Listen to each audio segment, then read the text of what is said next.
citizens, and welcome to another edition of Flashpoint, a television program of issues and ideas. Flashpoint Television is brought to you by the Lawrence Debate Union, an endowed co-curricular activity at the University of Vermont that teaches UVM students the arts, skills, and sometimes devious tricks of the debater, and then has them enter in competitive debates throughout the region, the nation, and the world. My name is Alfred C. Snider. I'm the Edwin W. Lawrence Professor of Forensics at the University of Vermont and the Director of the Lawrence Debate Union. And I want you to know that you can watch Flashpoint Television whenever you want. All you have to do is go to our website, which is debate.uvm.edu, and then click on the Flashpoint icon, and you will immediately be confronted by dozens and dozens of Flashpoint programs. But you're here for this one right now, so let's do it. Let's meet our panelists for this week's program. On my far left, I have Jacob Klein. And Jacob, you're a fairly new debater. What do you think so far? I think it's a lot of fun.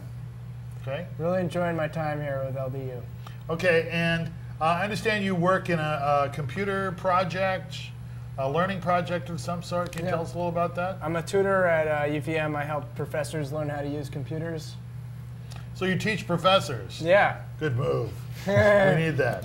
On my immediate left, I have Chris Lattuca, who's a student at the University of Vermont. Chris, you just came back from the Novice National Debate Tournament. How'd you do? We did really well. We actually made it all the way to the quarterfinals. I'm very proud of how we did. My partner and I, Marnie, we fought ferociously, and it was overall a good time. Okay, great. So what have you thought of your first year of debating? I love debate. It's one of the best activities I've done here at UVM, and to be honest, I can't get enough of it.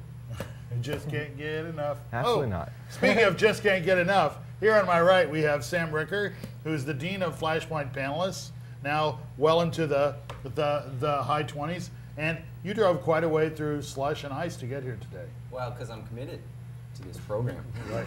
Well, we weren't talking about your psychiatric status, but but yeah, and I'm glad you made it here safely, and through rain or sleet or ice or whatever goes on, we're here for this week's edition of Flashpoint. Welcome to show number 358, Democratic Train Wreck. It all seemed to be going fine. Hillary Clinton was the unbeatable candidate. She was waltzing to the nomination, and then it fell apart for her. And Barack Obama ran off an incredible string of primary victories, piling up a considerable lot of delegates to get him the Democratic nomination. And then all of a sudden, boom, Texas, Ohio, Vermont, and Rhode Island as well. Yeah. But Texas and Ohio made quite a bit of difference, and now we're in a virtual stalemate. I want to ask all of you to describe the situation you think we're currently in vis-a-vis the Democratic nomination, and we'll start with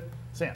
Well, the situation we're in is that the Democrats are clearly divided, and this isn't going to help them secure a win in the 2008 general election. And as we see, the campaigns and the rhetoric is getting increasingly nasty, and I think it's just driving people away from what could be a very active election. What do you guys think? I'm going to have to disagree with you. I don't think this is a train wreck at all. I think this is actually probably one of the best things that could have happened to the Democratic Party. This is democracy at its finest. If you look at Texas, you look at Ohio, voters are coming out in record numbers. They're coming out in droves, like trying to cast their vote.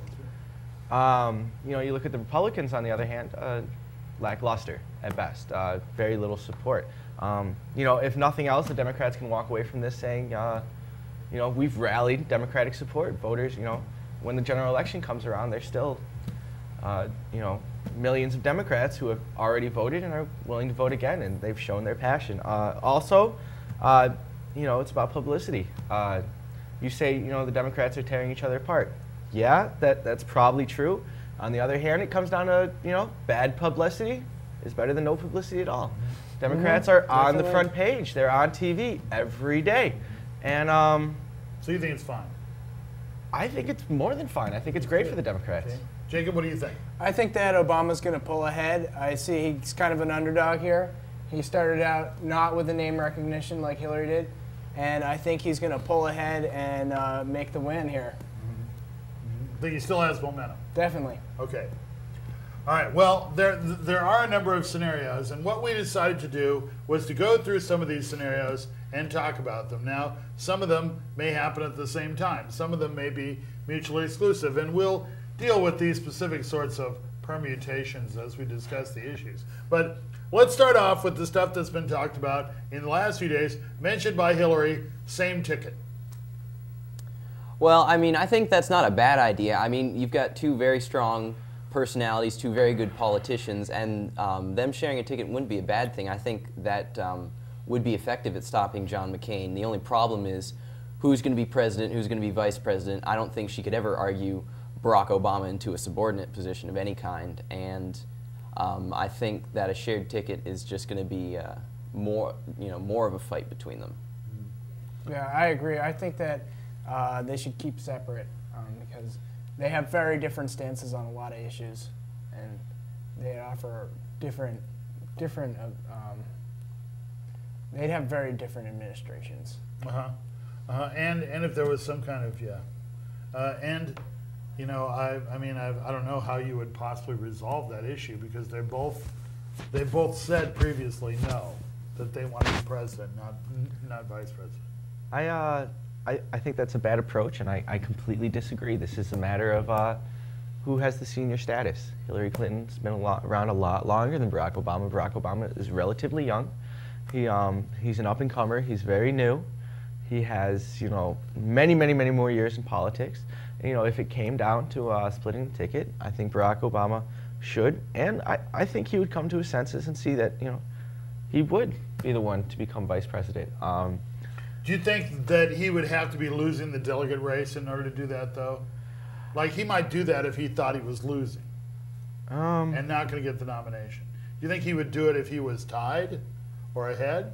Anybody else? I think if he had if he had any sort of foresight, he would.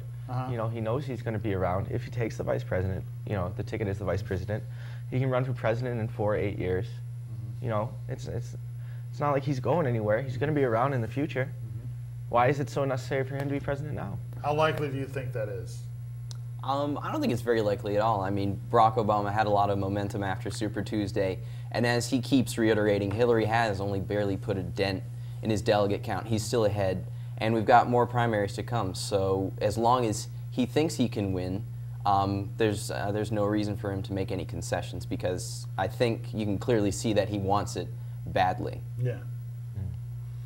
Which always worries me about people who want to be president too much. Which anybody, and no, seriously, anybody who could be at all successful in running for president probably already wants to be president too much. It's like pretty much hard. I mean, you talk about the rigorous, grueling schedule they have from month after month after month after month after month, and compromising their, you know, having to compromise what they want. It's got to be tough. So. But here they are, these two. Now, one way of resolving the delegate problem is to redo the Florida and Michigan primaries. Now, Florida and Michigan moved their primaries up early when they weren't supposed to. They broke the rules of the Democratic Party and moved their primaries up. They wanted them to be early, so they got more attention. The result is that the Democratic Party announced that they would not seat any delegates at the convention from those two states as punishment. And both candidates agreed not to campaign in that state, and Barack Obama didn't even have his name on the ballot for one of those states. So Hillary's got most of them. But now, can you just look at all these these delegates from these two states and say, oh, you guys don't count? Yeah, I mean, you can't say you don't have a voice in deciding who gets the nomination, so these people are going to feel like they don't have a voice in the general election because they didn't help pick, you know, who got on the ticket. And these are big states. These aren't small states. Florida and Michigan account for quite a huge number of delegates. So I definitely think that you have to give them the say. Yeah, they should redo it. I mean, it's ridiculous. They moved their primaries up. Like, it's their fault, and they should pay for for redoing them. And they say it will cost $20 million to do it in Florida alone, and the Republican governor in Florida, not surprising, has said, we ain't paying for that stuff. Thanks, Jed. So how do you have it at all? Typical Democratic fashion, magic. Magic? Okay. If I may, I think it's just silly to even be discussing this. I don't see the point. At the end of the day, it's still going to come down to the convention. It's still going to be a matter of superdelegates. Wasting $20 million on these elections when you should be putting that $20 million towards, the general election. This is just silly. Yeah, but what's the likelihood of winning Florida or Michigan? And Florida's pretty much an essential state. You got it, as we saw with George Bush the first time through. Florida's pretty important. And can you afford to have those people feel ignored? Well, I think particularly because if you ignore those people, then you have absolutely no chance of securing their delegates in the general election, because Florida's typically swings Republican, has a Republican governor. So you're kind of just throwing away, a good majority of, votes. I mean, who has alienated these people, though? Why couldn't the Democratic Party? Was it the Democratic Party, though? Wasn't it the Republicans who said you're going to have to push up your election? No. Right? Isn't that? No. It was the Democratic Party. They're the ones who did it. Who said they? Now the Republicans in the Florida legislature voted in favor of it because they wanted a train wreck. They wanted the Democrats to violate their national party rules because they knew that would create problems in the future. So yes, the Republicans did vote for it while they were smirking. Okay, how about this? Superdelegates. Now, superdelegates are elected officials, important party people, and they want to make sure that those people are at the convention, visible, and in a role. They don't want them to be left out because they supported Dennis Kucinich and none of his delegates made it to the convention. But now the question is, who's going to pick the next Democratic nominee, the people or the superdelegates? Well, I think, actually, I don't know what I think. Okay, is it okay? The superdelegates are elected officials. They're important members of the party. Why can't they be important to make a decision? Yeah, I mean, they should be able to if there's a tie. But I think that there will be enough push from the Obama side to make the lead and win. So you think that's not going to happen? I don't think they'll be needed. I think that there's enough support out there. I think, yes, it's going to come down to the superdelegates, but the superdelegates are responsible enough with their power. These are very educated, smart people. They've been in politics a long time. They realize that, after the race is done, the person who has the bigger lead, which is, most likely Barack Obama, is going to have to be the person who takes the tickets. They realize that there will be a serious backlash, if they pick Hillary over Barack. And for that reason, it's going to be Obama. And I don't think it's going to be that big of a deal. I think what the superdelegates are worried about is will I pick the winner? They're not. I think they're willing to pick somebody, but as long as they pick whoever's the winner, then that's fine. So they don't want to have gone to the mattresses for one candidate and then not have that candidate make it. I mean, apparently there were a huge number of superdelegates who were about to come out for Obama right after Michigan, Ohio, and if Obama had done okay or maybe even won, they would have. And then that would have, snowballed more. But now apparently a bunch of them are holding back and saying, whoa, wait, because they know if they go for Hillary and Hillary wins, she'll make them pay in the future. She will. She's a serious politician. If you stand against her at a critical moment, she's going to remember that. True. And I don't think that needs to be said. And if somebody defected from the Obama campaign who was very important and went over to Hillary and Obama becomes president, I don't think they're going to be too popular either. So I don't think it's a one-sided thing. So it's a tough decision. But is it anti-democratic? Well, I mean... No. Why? Is it elected? It was set in place. The rules are already there. It's not like they're pulling it out of their sleeves. We know that superdelegates are there for this purpose. And it's their job. It's not anti-democratic. Yeah, but these rules are to never follow voted the rules. on. These rules come from the National Convention. All these other delegates are picked by voters in states. And superdelegates were picked a long time ago with elections they won that had nothing to do with the presidential race of 2008. So I think it's not democratic. I think that it was picked assuming that it would never get so far as to be so close this late, and so I think people didn't worry about it. Now they have to worry about it. It's a problem. Well, It's not perfect. I don't think you can say it's undemocratic if you're not going to criticize the entire system as a whole, because we have some states where delegates are divided up proportionally. We have some states where winner take all, so all the people who voted for, say, Obama and Clinton won, they don't have a voice because their delegates are going to speak are going to support Hillary.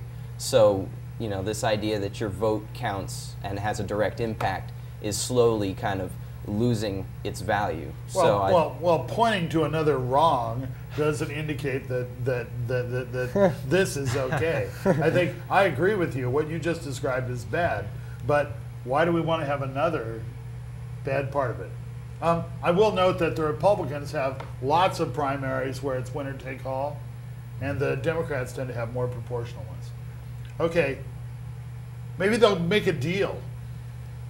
Maybe they'll say, "Oh man, we're helping John McCain. We're spending all our money. We're wasting time. We should make a deal." Because you know, it could be possible that both people have the best interests of America at heart, and they might see making a deal as the way to do that. What do you think about that? I don't think they'll do that just because they are in the limelight. They are getting all the attention from the American people, and they're benefiting from this conflict. So that's why I don't think that they'll sit down and, you know, compromise themselves here. Yeah, I have to agree. I mean, both sides, they think they're winning, you know. Obama's leading delegates. Hillary thinks she's, you know, getting the momentum right now because she just won Ohio and Texas. She thinks she might come away on top. I mean, you spend so much money, all this energy, you know, on your own personal campaign. Why would you just all of a sudden not follow through with it, you know?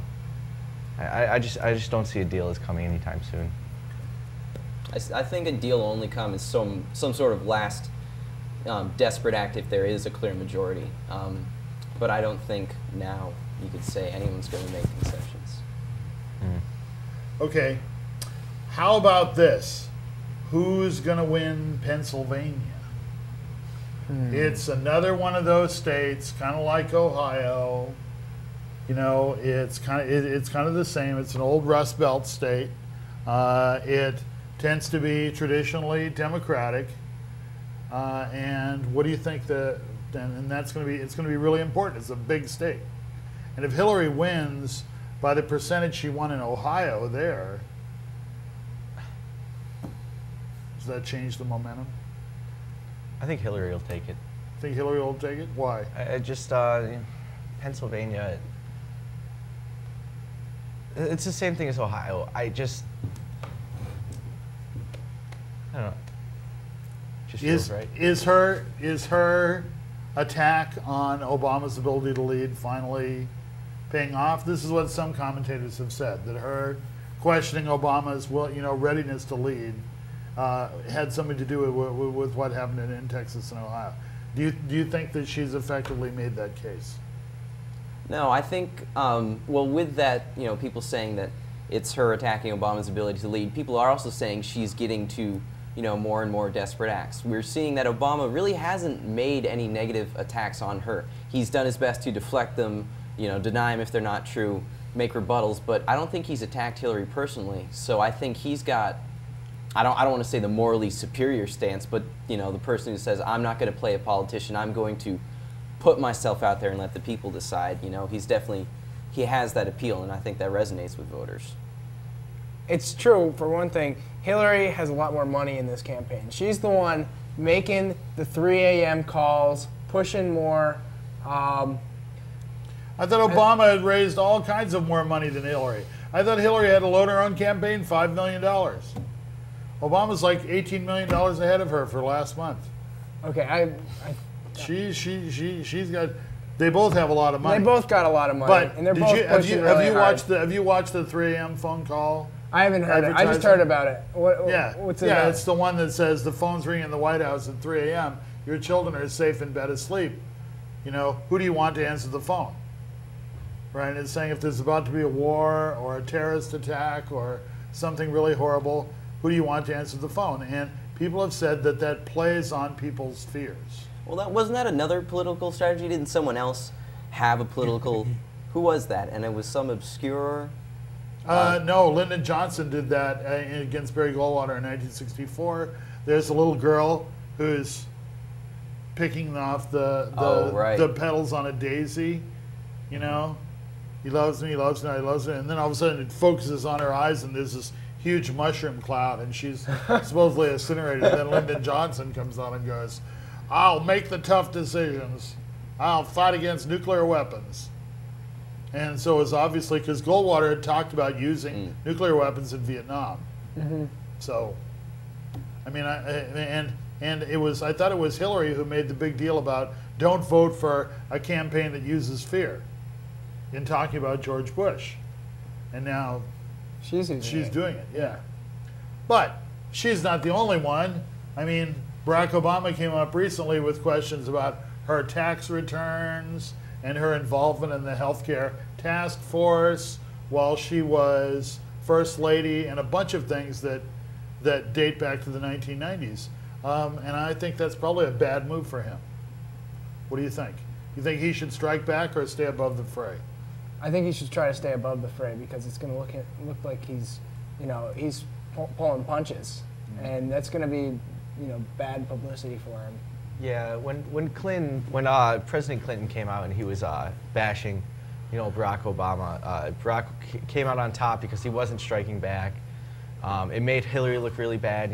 Bill had to step back. He couldn't be in the limelight so much, and it was those kind of mudslinging tactics, that really hurt Hillary, and that's what kind of led to Barack Obama having that momentum, and for him to start participating in it, I just can't imagine why he would do that. He saw that that's what pushed him towards the forefront, and it kind of seems silly that he would. All right, how about this scenario? We get to the convention, and nobody has enough delegates to win. There are uncommitted superdelegates, and so the uncommitted superdelegates will make the decision. What do you think about that? Could be as many as 40 or 50 of them. What do you think about that scenario? Well, it would make for great TV. Yeah. I think who gets voted off the island? It would certainly keep McCain off the front page. Oh yeah. I think in that scenario, all they have to do, because it's not going to be a dead tie. Somebody's going to be ahead by a little bit. And all they have to do is look at who's ahead by the little bit, give their votes to them. I think for them to give their votes to somebody to put them in front, that would be bad. That would be undemocratic. That would look poorly. That would make the Democratic National Convention look very poor. As long as they vote for who's in the lead, I don't think it'll be that big an issue. Okay, now I have a two-part question. This is not our closing question, by the way, but does John McCain love all this?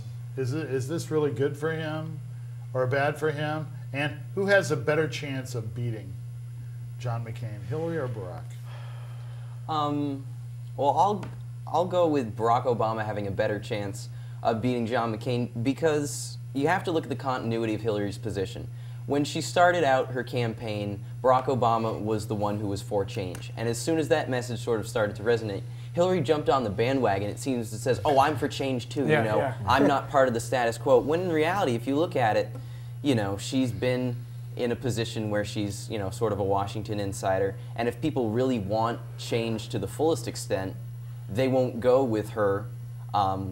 They'd rather go with Barack Obama. Barack Obama is truly the fresher alternative. I disagree. I say that Hillary has more of a chance appealing to the conservative majority in this country, and because she has more experience along the way, and she certainly has that conservative look, the conservative talk, and she has a much more of a fighting power against McCain in terms of security issues and international relationships. What you're kind of talking about is that Hillary would be more accepted, yeah, acceptable to conservatives. But at the end of the day, I think the conservative Republicans are still going to vote Republican. Because Hillary's still too liberal to have their vote, so they're still going to vote for McCain. The reason I think Obama has a better chance is he's going to rally more people who don't usually vote. He's going to rally a lot of the, poor minorities who usually feel, very disillusioned. They're going to finally see that black candidate, and they're going to, they're going to come out and vote. I don't think Hillary just will be able to do that. She can, maintain the Democrats who are already Democrats, and she can get them to vote for her. But I feel like the people voting for Barack Obama are the people who don't usually vote. Yeah, but there's going to be a lot of trouble with that. Because they're going to have to all be registered. They may not even be able to vote. And that's a very tough group of people to work with. Yeah. If you're talking about voters who are already registered, who are in between the Republican and the Democrat side, and that's a lot of voters in this country, they're going to go on the Hillary side because she seems more secure and meets their needs more than Barack Obama. Okay, but we're not answering the question, is all of this stalemate helping John McCain or hurting him? I'd say he's definitely hurting him because he's out of the news. He's out of the news.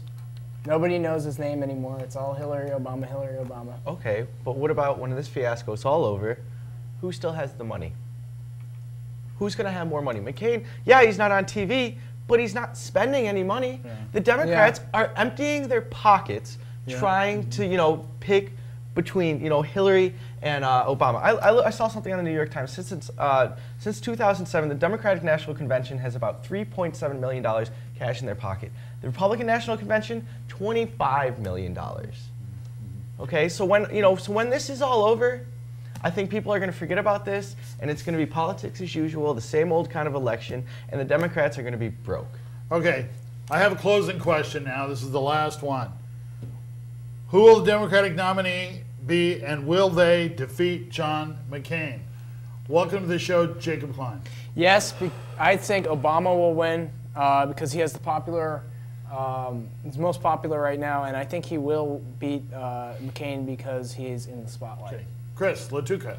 Obama on the ticket, he has his momentum is slowed, but I think it's going to continue. Even if he just has a little bit, that's all he really needs. And I say he loses to McCain. Ooh. The red telephone ringing again. Sam Ricker.